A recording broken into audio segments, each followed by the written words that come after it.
अस्सलाम वालेकुम dear students, कैसे आप? ठीक है, उम्मीद आप खैरियत से होंगे। मैं हूँ आपका chemistry teacher Mohammad Nawaz. Chemistry first year chapter number 2 experimental techniques हम पढ़ रहे हैं, जिसमें हमने अभी तक चैप्टर के स्टार्ट से इंट्रोडक्शन, फिल्ट्रेशन, क्रिस्टलाइजेशन, सब्लिमेशन, ये तमाम टॉपिक्स हमने कवर किए हैं। आज इस चैप्टर का सेकंड लास्ट टॉपिक और एक और सेपरेशन टेक्निक हम उसे डिस्कस करेंगे।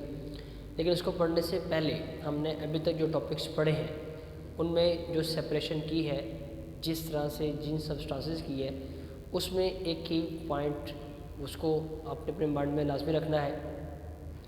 फर्स्ट टॉपिक में हमने पढ़ा था फिल्ट्रेशन। फिल्ट्रेशन हमने कहा था कि एक ऐसी सेपरेशन टेक्निक है जिसके अंदर हम इनसॉल्युबल पार्टिकल्स को सेपरेट करते हैं फ्रॉम द सॉल्यूशन।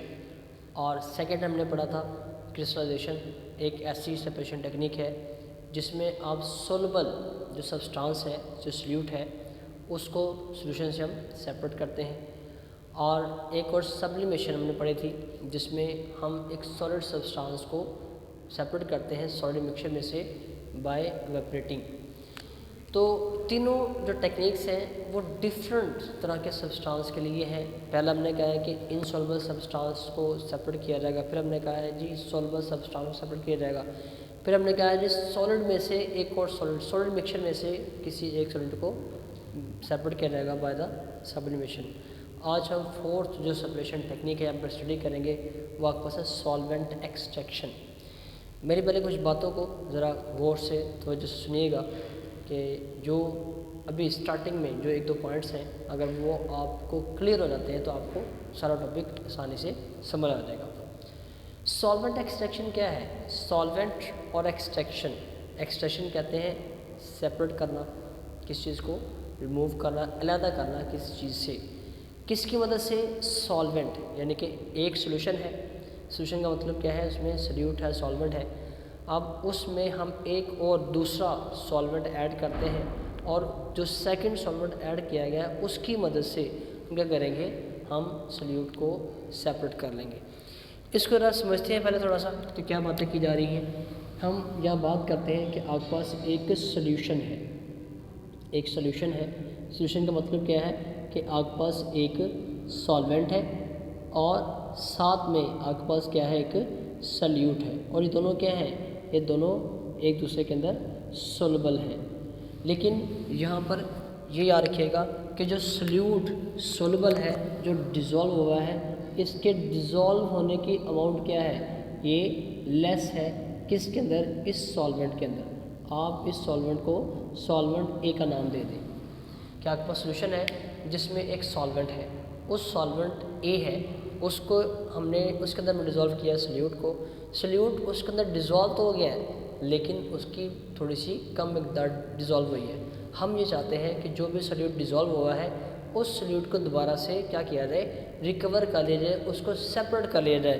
तो क्या करेंगे, हम इसी सॉल्यूशन के अंदर, इसी मिक्सचर के अंदर हम एक और सॉल्वेंट इसको इंट्रोड्यूस करवाएंगे। उसे हम क्या नाम देते हैं, हम उसको सॉल्वेंट बी का नाम देते हैं। अब जो सॉल्वेंट बी है, ये सॉल्वेंट बी एक ऐसा सॉल्वेंट है, इसकी ये प्रॉपर्टी है कि वो इस सॉल्यूट को, जो आपको जी गिवन पहले से सॉल्यूट था, इस सॉल्यूट को मोर सोलबल कर लेता है, मोर डिज़ोल्व कर लेता है किसके अंदर, अपने अंदर। यानी कि अब यहाँ पे मैंने दो बातें की हैं। पहले हमने सॉल्यूशन लिया है, जिस सॉल्यूशन में कोई भी सॉल्वेंट ए है, उसमें सॉल्यूट को डिज़ोल्व किया हुआ है, लेकिन सॉल्यूट की क्या मिकदार है, सॉल्यूट की मिकदार कम डिज़ोल्व है। अब इस सॉल्यूट के होते, इस सॉल्वेंट के होते हुए हम एक और सॉल्वेंट इसी सॉल्यूशन में ऐड करेंगे, लेकिन उसकी कंडीशन ये है कि वो जो हम सॉल्वेंट बी ऐड कर रहे हैं, वो सॉल्वेंट क्या करे, वो सॉल्वेंट इस सॉल्यूट को एक मुकाबले में ज़्यादा अपने अंदर डिज़ोल्व कर ले। दूसरा, ये सॉल्वेंट क्या होना चाहिए, ये सॉल्वेंट थर्मली अनस्टेबल होना चाहिए। ये सॉल्वेंट क्या है, थर्मली अनस्टेबल हो, और यह बस क्या है, मोर वोलाटाइल हो, मोर वोलाटाइल। अब इसका मतलब क्या है कि जो आप सॉल्वेंट बी ऐड कर रहे हैं, वो थर्मली अनस्टेबल का मतलब अगर उसको थोड़ा सा हीट करेंगे तो हीट करने से क्या हो जाएगा, वो फ़ौरन से वेपर में कन्वर्ट हो जाएगा, या आसानी से क्या हो जाएगा, कम टेम्परेचर पे भी क्या हो जाएगा, वो वेपर में कन्वर्ट हो जाएगा। तो जब आपके पास जो सल्यूट है जो कि सॉल्वेंट बी में ज़्यादा सोलेबल है, जब ये सल्यूट सॉल्वेंट बी में डिज़ोल्व हो जाएगा और यहाँ से क्या हो जाएगा, ये इवेपोरेट हो जाएगा, तो बाकी वापस सिर्फ क्या रह जाएगा, सिर्फ आपके पास ये सॉल्वेंट रह जाएगा ए। इससे क्या हुआ है कि सॉल्वेंट ए से हमने क्या किया है, हमने इस सल्यूट को सेपरेट आउट कर लिया है। अब इसका इस्तेमाल कहाँ पे है, इसका इस्तेमाल हमारे पास जो ऑर्गेनिक सिंथेसिस है उसके अंदर है। जब हम ऑर्गेनिक कंपाउंड को बनाते हैं लेबॉर्ट्री के अंदर, तो उस ऑर्गेनिक कंपाउंड की प्रिपरेशन के दौरान कुछ अमाउंट वापस क्या है, वो वाटर है या किसी और चीज़ की बाय प्रोडक्ट के तौर पे प्रोड्यूस हो जाती है, प्रिपेयर हो जाती है। तो हमने उस जो रिक्वायर्ड, जो हमारे लिए ज़रूरी है, जिसको हम उनको तैयार कर रहे हैं प्रोडक्ट को, ऑर्गेनिक हो, उसको हम दूसरी प्रोडक्ट से, बाय प्रोडक्ट से सेपरेट करना चाहते हैं। तो कैसे करते हैं, हम इस सॉल्वेंट एक्सट्रैक्शन के टेक्निक से करते हैं। आइए हम इसकी डेफिनेशन को पढ़ते हैं कि वो क्या कह रहा है। कह रहा है जी कि आपके पास ये क्या है, ये एक सेपरेशन टेक्निक है, एक ऐसी टेक्निक है जिसमें हम सल्यूट को सेपरेट करते हैं। जो हम क्या करते हैं, सल्यूट को सेपरेट किया जाता है, किस में से, सॉल्यूशन में से। जैसे मैंने भी कहा था कि ये सॉल्यूशन है, इस सॉल्यूशन से हम क्या करेंगे, हम इस सल्यूट को सेपरेट आउट करेंगे। कैसे, बाय शेकिंग, हम इसको मिक्स करेंगे, इसे शेक करेंगे, किसके साथ, shaking the solution with a solvent. हम जो सॉल्यूशन है, इस सॉल्यूशन के अंदर हम एक और सॉल्वेंट ऐड करेंगे और उस सॉल्वेंट और सॉल्यूशन को हम शेक करेंगे, जिससे क्या होगा, जिससे आपका जो सल्यूट है, वो सल्यूट आपके पास वो सेपरेट कैसे होगा, सल्यूट इज़ मोर सोलेबल। ये बात मैंने यहाँ पे की है कि आपके पास ये सॉल्यूशन है, इस सॉल्यूशन में से हमने सॉल्यूट को सेपरेट करना है। कैसे, जब सॉल्वेंट बी को इस सॉल्यूशन में ऐड करेंगे, इसको शेक करेंगे, तो ये सॉल्यूट क्या होगा, ये इस सॉल्वेंट बी में ज़्यादा सोलेबल हो जाएगा। जब ज़्यादा सोलेबल होगा तो फिर क्या होगा, and added solvent does not mix with the solution. आपने ये भी ख्याल रखना है कि जो आपके पास बी सॉल्वेंट आ रहा है वो इस सॉल्यूशन के साथ मिक्स ना हो जाए। जब ऐसा होगा तो ये जो सॉल्वेंट बी है, ये क्या होगा, ये आपके पास से वोलेटाइल होगा, थर्मली अनस्टेबल होगा, ये वेपरेट कर जाएगा, हो जाएगा, जिससे वापस क्या आ जाएगा, हमारे पास जो सॉल्यूट है वो सेपरेट हो जाएगा। इसको दोबारा पढ़ते हैं, क्या कह रहा है जी कि आपके पास से जो ये टेक्निक है, इस टेक्निक से हम क्या करते हैं, सल्यूट को हम सेपरेट करते हैं, किससे, सॉल्यूशन से। कैसे, शेक करके, किसके साथ, किसी और सॉल्वेंट को ऐड करके, किसके साथ, सॉल्यूशन के साथ शेक करके, और वो जो सॉल्वेंट है वो सल्यूट को ज़्यादा अपने अंदर डिज़ोल्व कर लेगा, ज़्यादा उसके अंदर सोलेबल कर लेगा। देखें इसकी कुछ कंडीशंस हैं सॉल्वेंट एक्सट्रैक्शन की, वो क्या है कि equilibrium process and follow partition law. जो आपके पास ये सॉल्वेंट एक्सट्रैक्शन है, ये किसको फॉलो करती है, पार्टीशन लॉ है। क्या है, अभी हम डिस्कस करते हैं यहाँ पे पार्टीशन लॉ को भी। और ये क्या है कि इक्विलिब्रियम प्रोसेस है, यानी कि रिएक्टेंट और प्रोडक्ट दोनों का जो रेट है वो क्या होता है, वो सेम होता है रिएक्शन के अंदर। Useful when products is volatile और थर्मली अनस्टेबल। ये मोस्टली कब इस्तेमाल किया जाता है, जब आपके पास जो प्रोडक्ट है, यानी कि जो ऑर्गेनिक प्रोडक्ट आप प्रिपेयर कर रहे हैं, वो ऑर्गेनिक प्रोडक्ट क्या हो, वो थर्मली अनस्टेबल हो या वो क्या हो, वोलेटाइल, उस केस में आप इसको इस्तेमाल करते हैं। Convenient technique and carried out in separating funnel. इसको आप इस टेक्निक को इस्तेमाल करना क्या है, वो आसान है, अपनी आसानी के इस्तेमाल करते हैं। कैसे, बाय यूजिंग सेपरेटिंग फनल से हम इसको कर सकते हैं सॉल्व। पार्टीशन लॉ जब ने यहाँ पर पढ़ा है कि सॉल्वेंट एक्सट्रैक्शन पार्टीशन लॉ को फॉलो करती है।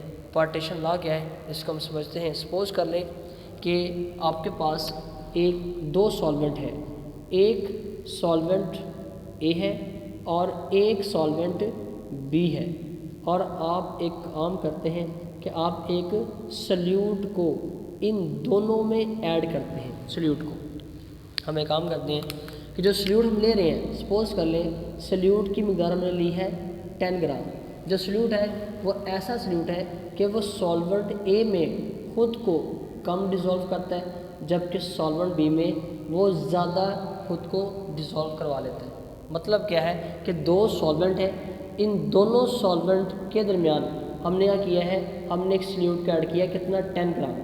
अब सल्यूट की ये प्रॉपर्टी है कि जो सल्यूट है वो खुद को सॉल्वेंट ए में कम डिज़ोल्व कर रहा है, सॉल्वेंट बी में ज़्यादा डिज़ोल्व कर रहा है। सपोज कर लें कि 2 ग्राम सल्यूट सॉल्वेंट ए में डिज़ोल्व हो गया है, 8 ग्राम सॉल्वेंट बी में डिज़ोल्व हो गया। हम एक काम करते हैं कि हम इस मिकदार को थोड़ा सा इंक्रीज़ कर देते हैं। सपोज कर लें कि आप सल्यूट की मिकदार को 20 ग्राम कर देते हैं। जब सल्यूट की मिकदार को बढ़ाया गया है तो हम फिर एक चीज़ नोट करते हैं कि जिस रेशो से सल्यूट ने खुद को पहले डिज़ोल्व किया था उसी सेम रेशो से वो दोबारा भी डिज़ोल्व कर लेता है। कैसे, क्या मतलब है इसका कि पहले 2 ग्राम ऐड किया है, 2 ग्राम डिज़ोल्व हुआ है 10 ग्राम ऐड होने से, लेकिन अब क्या है, अब ये 4 ग्राम डिज़ोल्व हो रहा है जब हमने 20 ग्राम क्या किया है, सल्यूट को ऐड किया है, और 16 ग्राम क्या है वो सॉल्वेंट बी में डिज़ोल्व हो रहा है। हम एक काम करते हैं, हम इस सल्यूट की मिकदार को मज़ीद बढ़ाते हैं, हम 30 ग्राम कर देते हैं। हम फिर अगेन देखते हैं कि सॉल्वेंट ए में कितना डिज़ोल्व हो रहा है 6 ग्राम, जबकि सॉल्वेंट में कितना डिज़ोल्व हो रहा है ये 24 ग्राम। तो अगर हम इस चीज़ को देखें तो हम एक नतीजा हम रिजल्ट निकालते हैं कि जो सल्यूट है इसने जब खुद को डिस्ट्रीब्यूट किया है बिटवीन 2 सॉल्वेंट्स या 2 लिक्विड्स, उसके जो डिज़ोल्व होने की या डिस्ट्रीब्यूट होने की जो रेशो है वो क्या रह रही है, वो सेम है। वो कैसे है, यहाँ पे 2 और 8 रेशो है, अगर इसको सॉल्व करें किसकी रेशो में क्या बनती है 4 और 16, सॉल्व का रेशो क्या बनती है आपके पास 2 और 6 8 बनती है। इसको भी सॉल्व करें तो क्या बनती है 2 और 8 ही बन रही है। तो आपके पास जो पार्टीशन नाम को क्या कहता है, पार्टीशन नाम ये कहता है कि आपके पास जो सल्यूट है, जो ये सल्यूट है वो ख़ुद को क्या करेगा 2 लिक्विड्स के दरमियान इस तरह से डिस्ट्रीब्यूट करेगा कि उसकी जो डिस्ट्रीब्यूशन रेशो वो क्या रहेगी, वो फिक्स रहेगी। इवन के आपके पास जो अमाउंट है सल्यूट की वो आप उसको जितना मर्जी इंक्रीज़ कर लें। दोबारा सुनिएगा, सिंपल है कि आपके पास अगर 2 क्या है 2 लिक्विड्स हैं 2 सॉल्वेंट्स हैं, लेकिन कंडीशन इनके लिए याद रखिएगा दोनों सॉल्वेंट क्या हो, इमिजिबल हो। इमिजिबल का मतलब होता है जो दोनों एक दूसरे में मिक्स नहीं होते। तो जब आप इसके अंदर किसी सल्यूट को डिज़ोल्व करेंगे तो सल्यूट खुद को इस तरह से डिस्ट्रीब्यूट करेगा कि उसकी डिस्ट्रीब्यूशन रेशो क्या रहेगी वो कांस्टेंट रहेगी। ये क्या है, ये आपके पास पार्टीशन या फिर डिस्ट्रीब्यूशन लॉ। इसको स्टेटमेंट को समझते हैं। कह रहा जी अ सल्यूट डिस्ट्रीब्यूट इटसेल्फ। डिस्ट्रीब्यूट का मतलब होता है डिवाइड कर लेना, तकसीम करना, कि जो सल्यूट है वो खुद को डिस्ट्रीब्यूट कर रहा है किसमें बिटवीन 2 इमिजिबल लिक्विड्स। जो सल्यूट है वो खुद को 2 इमिजिबल लिक्विड्स के दरमियान क्या कर रहा है, वो डिस्ट्रीब्यूट कर रहा है। कह रहा है कि इन अ कांस्टेंट रेशो, कैसे, एक ख़ास रेशो के साथ, कांस्टेंट के साथ ऑफ कंसंट्रेशन इस irrespective of amount of solute added.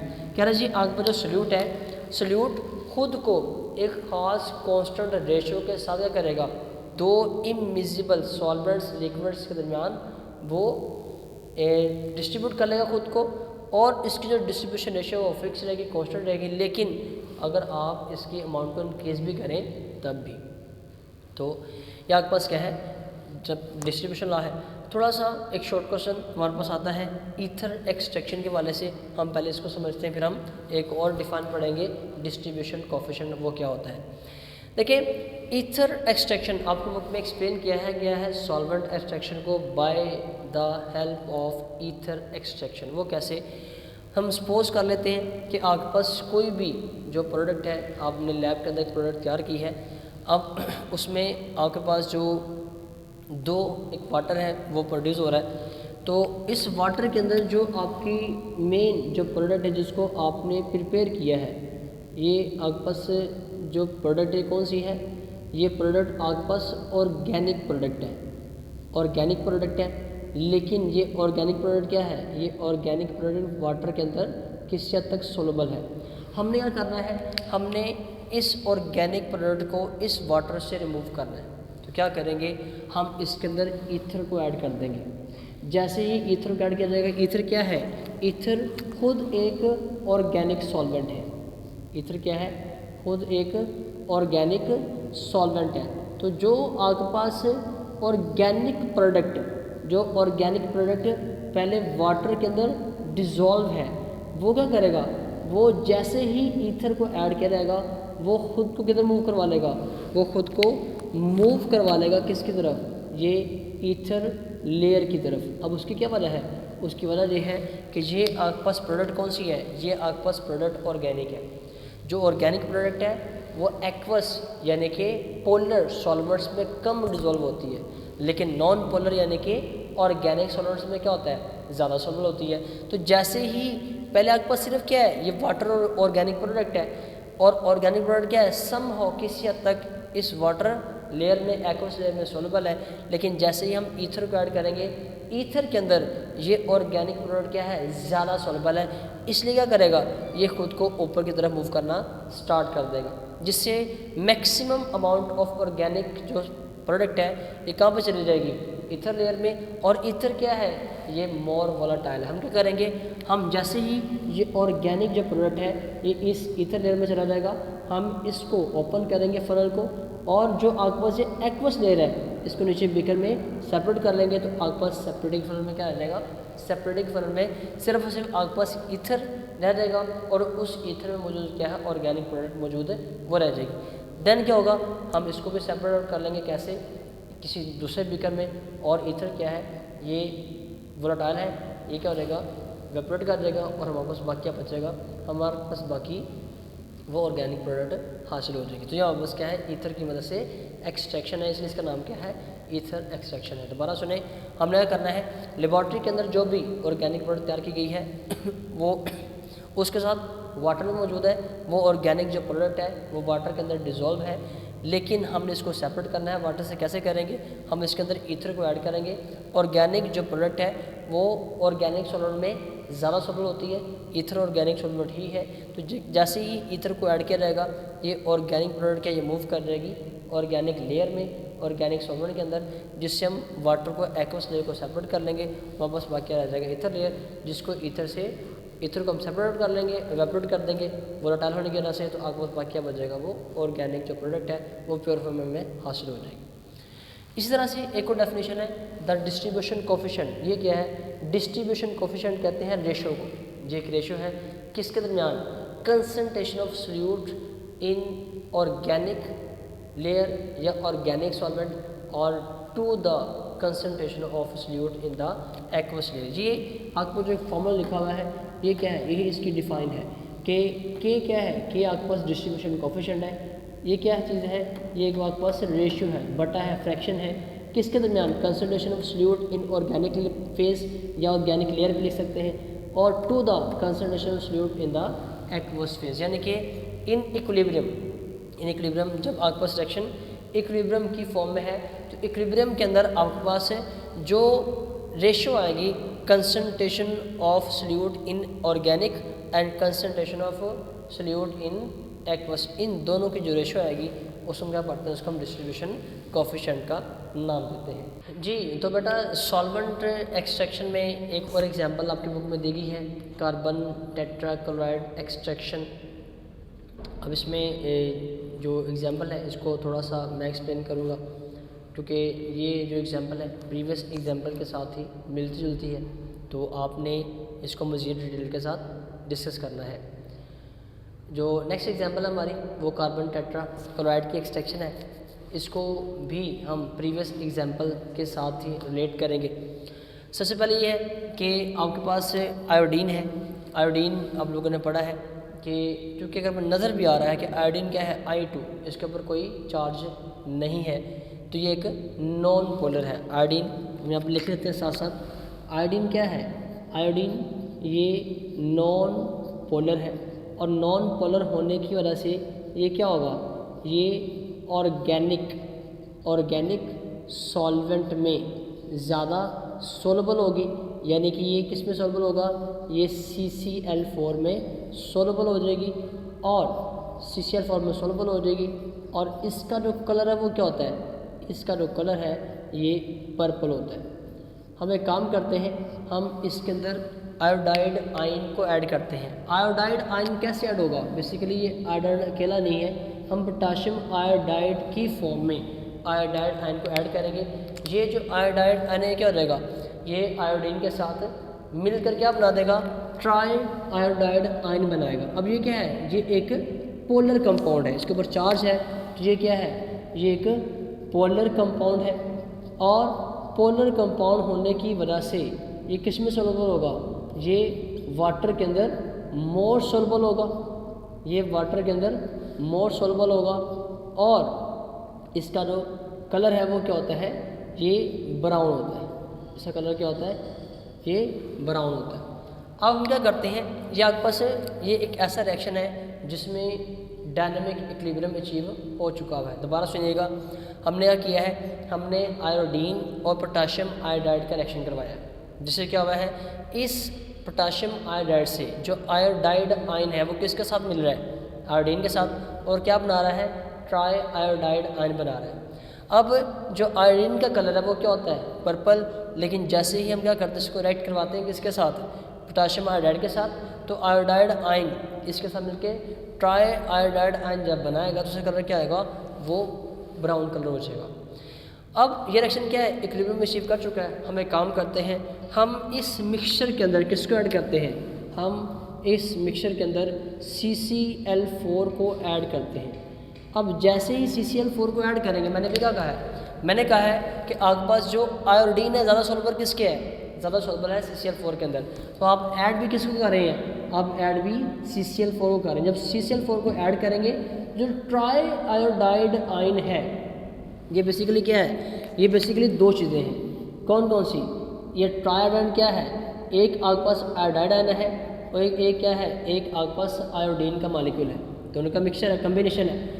तो जैसे ही आप CCl4 को ऐड करेंगे तो ट्राई आयोडाइड आयन जो है ये डिकम्पोज हो जाएगा, टूट जाएगा किसके अंदर, इन्हीं दोनों के अंदर। और जब ये इसमें टूट जाएगा तो आयोडीन क्या है, आयोडीन चूँकि सोलबल किसके है, अंदर है CCl4 के अंदर, तो ये किधर मूव करेगा, ये रिएक्शन वापस बैकवर्ड आना स्टार्ट हो जाएगा। क्यों, जैसे ही हमने CCl4 को ऐड किया है, ट्राई आयोडाइड आयन ये कन्वर्ट होगा आयोडीन के अंदर, और आयोडीन क्या है, ये वाटर में जो सोलबल नहीं है, इसलिए किधर मूव करेगा, ये बैकवर्ड यानी कि रेक्टेन की तरफ मूव करेगा, और जो आपके पास पर्पल कलर है वो अपीयर होना स्टार्ट हो जाएगा, और जो ब्राउन कलर है वो क्या हो जाएगा, वो फेड हो जाएगा। इसको हम यहाँ से समझते हैं कि आपके पास पहले क्या है, पहले इक्विलिब्रियम में अचीव हो चुका हुआ है।